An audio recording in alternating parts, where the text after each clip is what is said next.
дар ноҳияи восеъ рӯзи 30 июл майдони шохмот ба майдони муборизаи зеҳнӣ табдил ёфт. дар инҷо ду устоди шохмот сино назаров аз ноҳияи восеъ ва аъзам юнусов аз шаҳри бохтар бо ҳам рӯбарӯ шуданд. довари мусобиқа муҳаммад шариф зиёев пеш аз оғози мусобиқа иттилоъ доданд ки бозии шохмот дар ноҳияи восеъ рушд меёбад.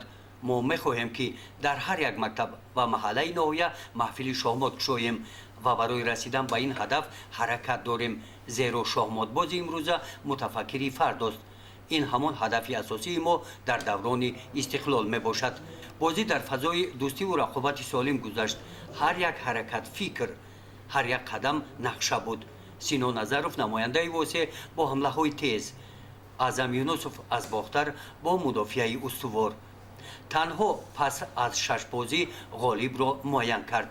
аъзам юнусов бо ҳисоби 5-1 пирӯз гардид.